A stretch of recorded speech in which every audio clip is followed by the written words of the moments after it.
Hello, my fellow adventurers! This is Mloentje, and welcome back to the login screen of New World. Yeah, as you can see, I've been sitting here for 5 minutes already, I think. I can't really log in right now. So, that also means that I can't start recording today. And that means that, well, we have a new patch coming up, and I thought, okay, let's do something different a little bit. Let's check out the patch notes. So that's basically what we are gonna do in this episode. A quick run over on the patch notes. So we got the January update here, mutators, new patches means also a lot of new stuff coming to the game. And one of the biggest content drops that are gonna will drop right now is Expedition Mutators, Umbral Shards, and more. So we gotta get a spotlight here for Expedition Modifiers Mutators. So basically, there are expeditions, kind of like dungeons in the game, that 5-man dungeons that you can do in the game. And now they are gonna be able to, you're gonna be able to go in there with modifications on it, and it's gonna have like 10 tiers of different difficulties. So yeah, introducing new game and feature Expedition Mutators. Mutators change the familiarity by augmenting normal and named enemies found within the expedition, changing the way encounters play out and what strategies players should consider before battle. And as combat changes, so do the rewards. The new bespoke gear and resources can be found, providing additional means to increase your power level. This system is intended to rotate through a unique combination of expeditions and mutations each week. With 10 difficulty levels per expedition mutation, player will be challenged to climb the ladder with the aim of eventually reaching the max difficulty. Please be advised that the recommended gear score levels for mutated expeditions is important, as it directly factors into enemy scaling and by consequences your chance of success. Please note, this combat scaling is individual per player and separate from the base difficulty increases in health and damage. And then, yeah, to enter a mutated expedition, players will require a codex for opening the mutated version of the expedition. So a codex means you need to have the achievement. So if you actually do a dungeon, at the end of the dungeon, or the expedition, you basically get a codex from that expedition that you actually ran it before. Now, on completion of a regular difficulty expedition, players will receive the codex for that expedition and a one-time reward of a mutated expedition tuning orb. So the first orb is basically free if you go into a normal one before you start doing the mutated versions. Now, note, players that are invited to a group that already has a codex, and the orb will be rewarded with both items upon completion.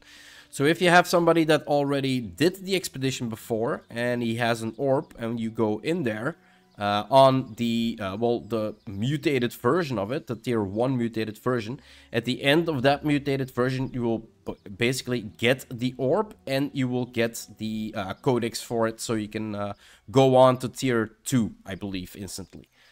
So upon approaching and interacting with an expedition menu, players will be able to see the type of mutators available, the mutation level, the gear score recommended to advance, and lastly, if they meet the qualifications for entry.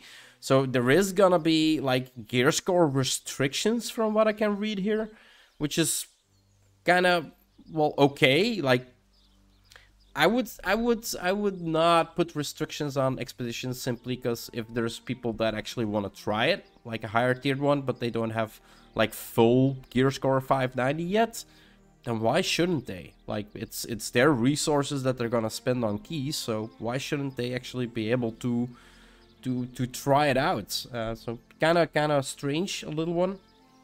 Yeah, scoring and mutator orbs are universal.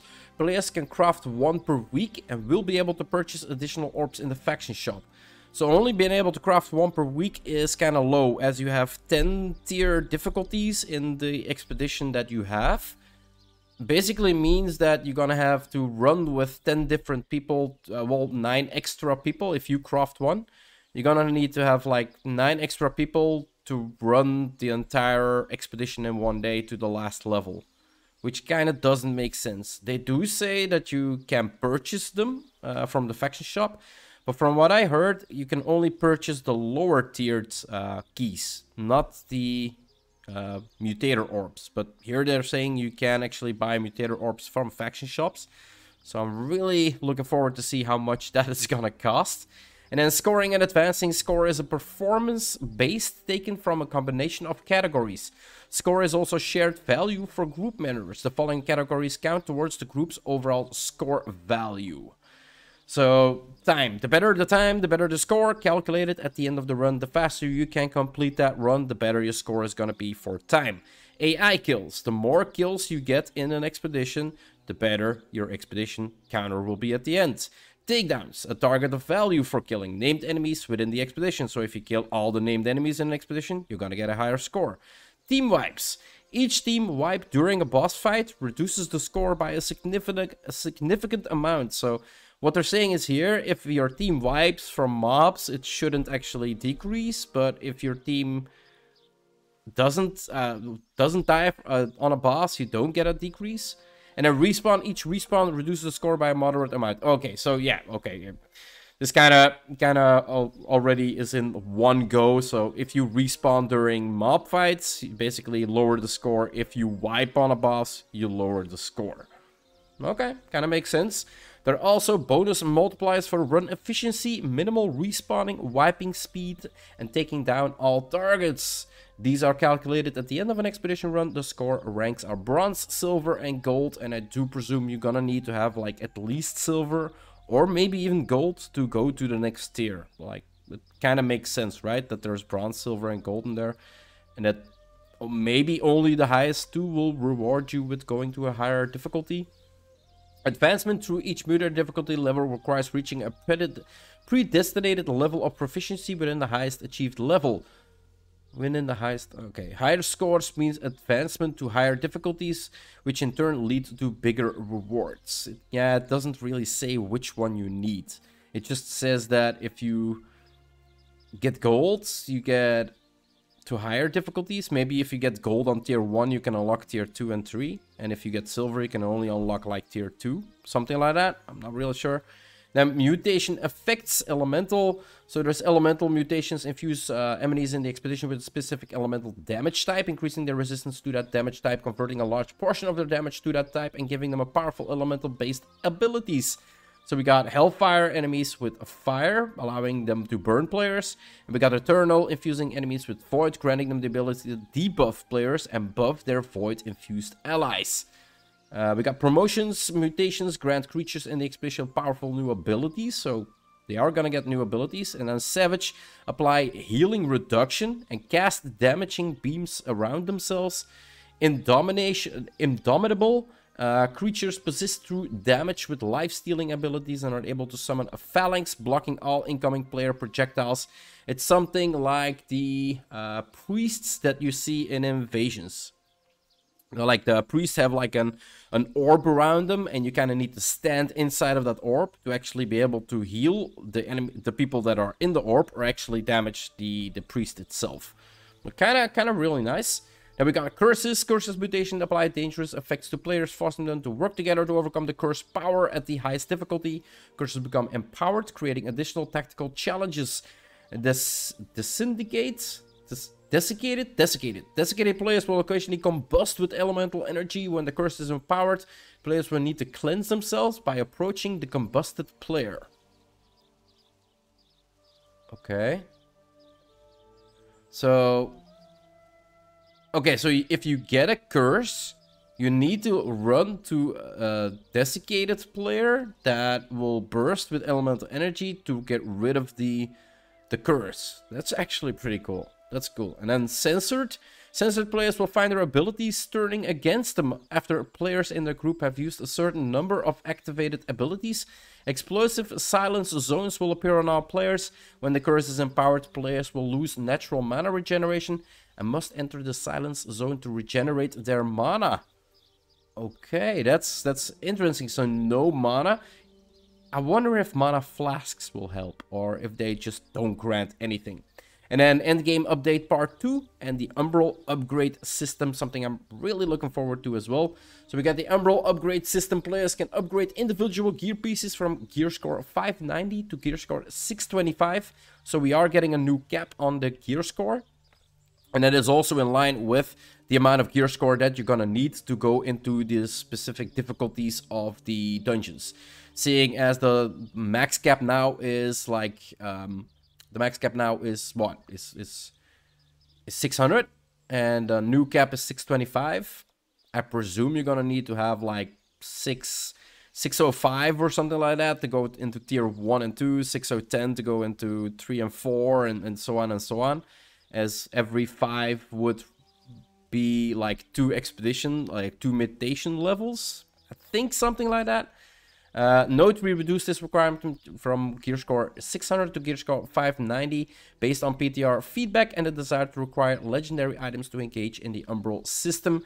And it's kind of really good because, yeah, a lot of players, me included, I don't have level gear score 600. Meaning that even with this system, I couldn't even get to 625. But now, because they can start from 590, I can actually get to 625.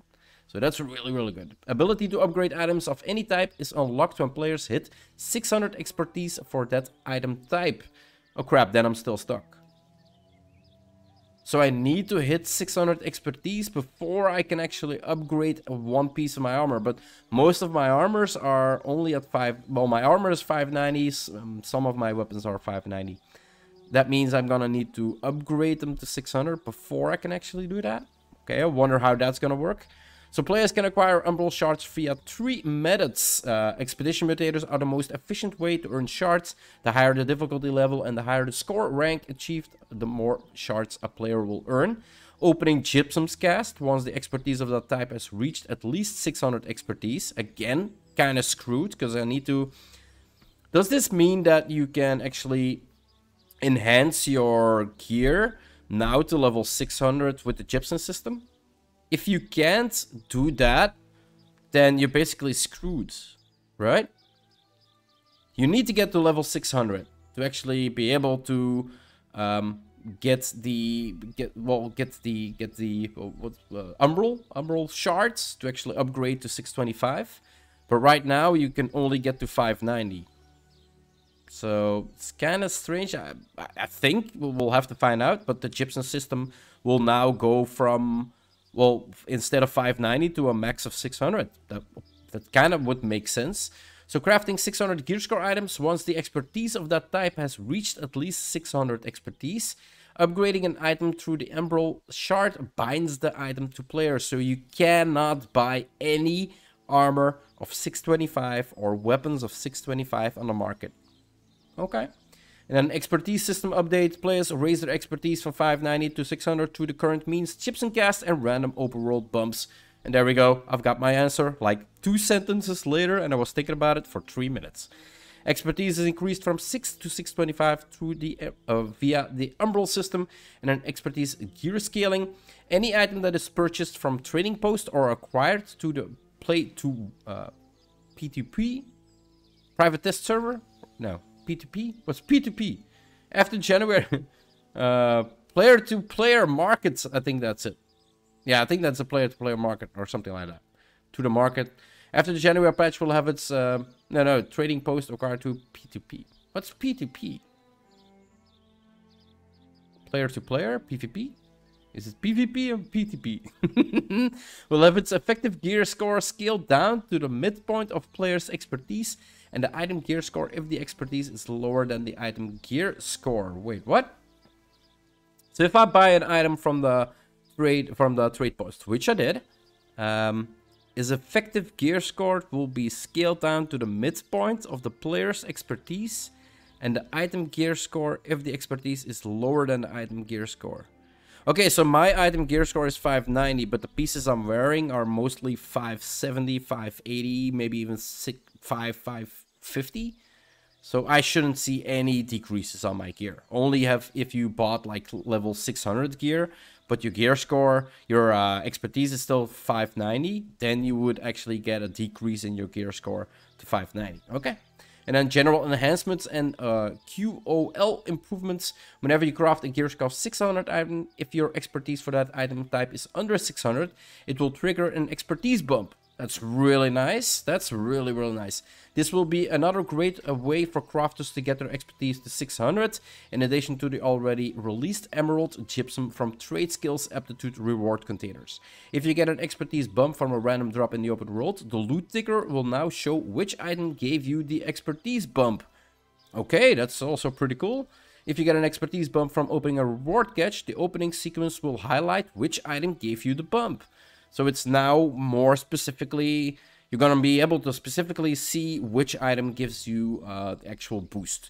You can now craft a Topaz Gypsum Attunement Potion at any Arcana station as well as the tier 5 camp. Okay, never used it before. They increase the odds of getting Topaz Gypsum while killing enemies and attuned. We addressed an issue where Gypsum casts were only providing +1 bonuses when opening above gear score. Yeah, I've been having that a lot. Now upgrades from Gypsum cast from 585 to 600 should at least be 2, except when expertise is at 599. Okay, so that's a big relief, because like I said, I've been getting a lot of bumps lately, but I've only been getting bumps from 1, and actually having like 5 bumps to actually get from 585 to 590 was kind of harsh. But yeah, kind of change that so people who are not at their expertise cap yet, you basically are gonna have a faster way than the people who did it right now. To allow players more access to use gypsum more freely as they are acquired, we removed the crafting cooldown on gypsum orbs. This is the best change they could ever make. I said this before in a previous video. I kind of wish they would make, instead of like a timer on it, just once a day you could craft your orbs. No timer, just once a day. Whenever you log in, you can craft them. Basically, you can craft them whenever, and you can craft as many as you want to. Meaning that you can also buy as many boxes as you want to. The problem is, the boxes will still have a timer. So if you buy a box to get an increase for your life staff, you're gonna have to wait for the next day to buy another box. But you can actually craft as many gypsum orbs as you can, and if you want to, you can just buy every box in the game every day, as long as you can, well, get your hands on more gypsum, which is really, really cool. That's really, really cool. And then we got world experiences, expedition changes. Drop rate for named enemies in expedition have been slightly increased. Tier 5 gear have been added to Dynasty Shipyard. Loot tables when playing in mutated expeditions. So Dynasty Shipyard is included in the mutated expeditions. So there's basically 3 mutated expeditions that you can get. Adjusted certain enemy counts, and yeah, the rest is all like Star Metal Chisel coins, reduction, Smodian Chisel coins. So yeah, if you bought them before for 500, they're basically only 250 now. And then the biggest change that we can actually get, significant reduction in crafting costs for expedition keys. Eternal Heart, instead of the motes to require to craft it, it's 10 now instead of 30. So remember when I said to craft that heart, you need like 600 regular motes? Well, that's basically 200 regular motes now, if you do the counter divided by 3. Elemental Heart, the same. The elemental motes cost was 330. Meaning 600 of the tier 1 modes. Basically, you're gonna need 200 in total of the tier 1 nodes now.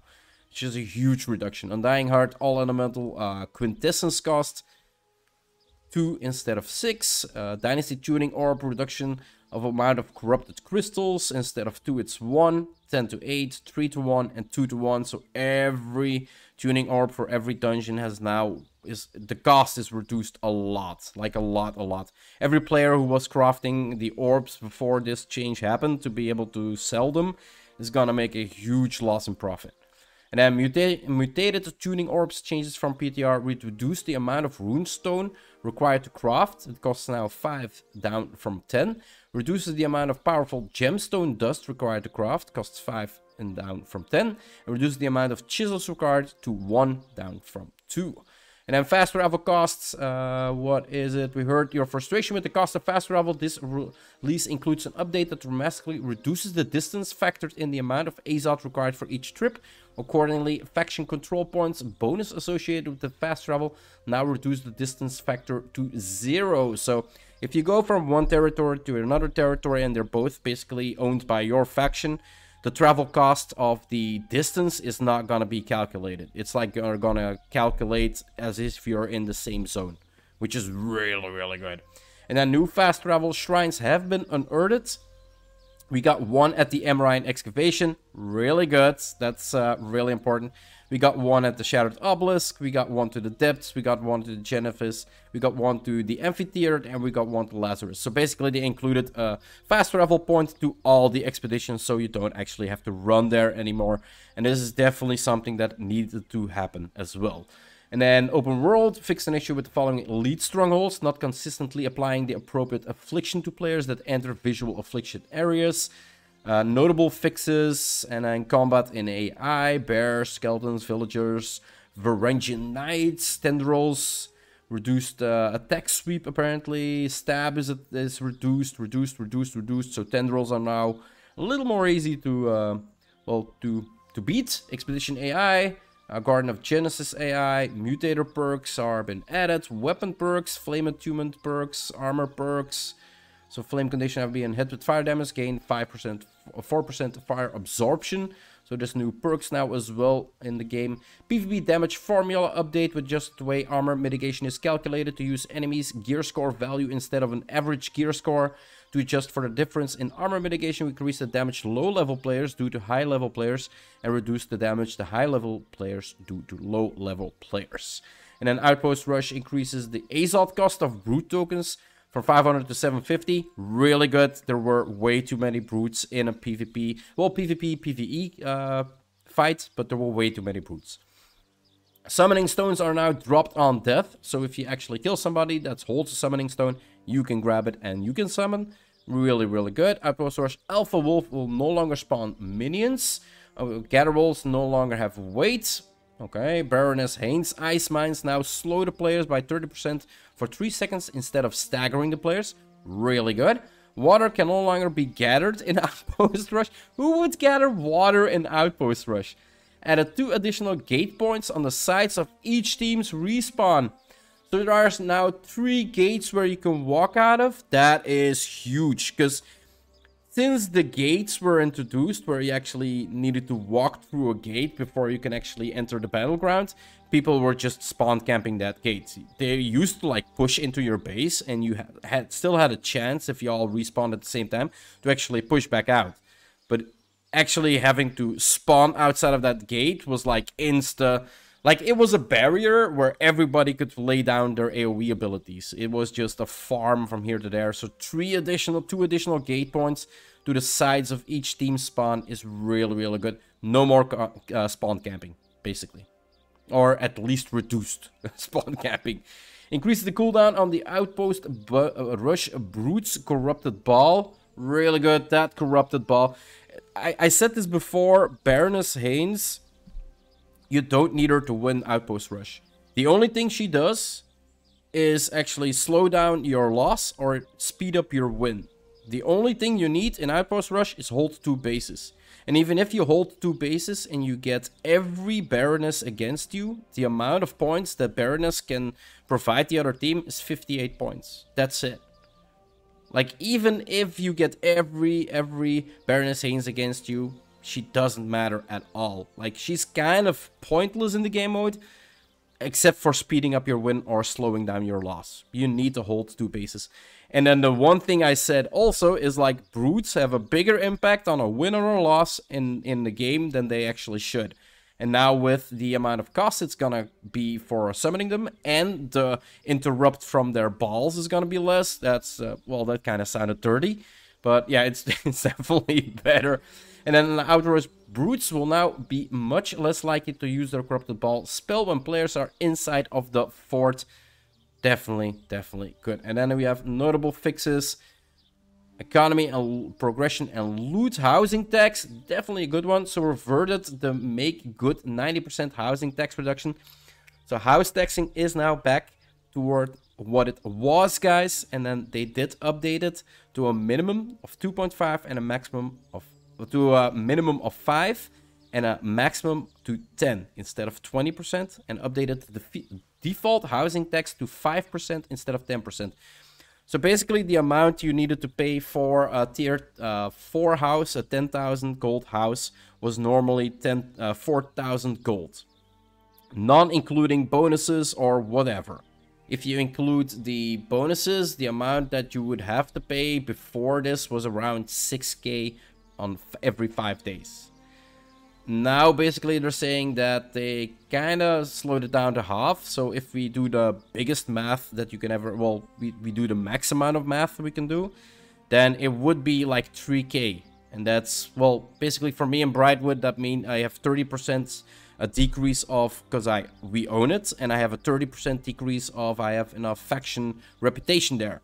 So 60% out of, well, 3,000 means that my would be around 500, something like that. 500, 1,000 gold for a tier 10 house is actually not too bad. It's actually pretty good, but we'll have to see once we get into the game. And then Aptitude Rewards removed AZOT files from tier 1 aptitudes. The tier 2 chest has only 1 to 2 instead of 2 of 3. The tier 3 has 1 to 3 instead of 3 to 5. So there is a big downgrade on the amount of AZOT files that you can get. But that's also in alignment with the cost reduction that they put in for traveling around. So that kind of makes sense as well. And then rewards fixed the bug where players under level 60 were able to get gypsum from darkness events. Players must be level 60 now to start earning gypsum from those events. The Surgeon, Pitlord, Danny, Baines, and Murdocky, the Mortician previously did not drop battle trophy materials. This has been fixed. Really nice. We got crafting, we got gear and loot, and yeah, I'm kind of not gonna go over everything. We kind of saw everything that I found was really important, and it was basically the changes they made to the crafting cost of expedition keys. We saw that they brought in a new gear system, gear increasement system with the umbral system to be able to craft it to 625. We saw the talk about the, well, the mutated expeditions. And then we also saw some actually really nice, and that was something I didn't expect, really nice upgrades towards the OPR. And that is really nice. But yeah, I'm gonna wrap up this episode because 26 minutes later, I'm still trying to log in, guys. So yeah, if you want to see more of my quest progression or my Let's Play here in New World, just hit that subscribe button. It would always help out a lot. I do hope you enjoyed this episode, learned something. I at least learned something I didn't know before. And I'll see you in the next one. Bye-bye.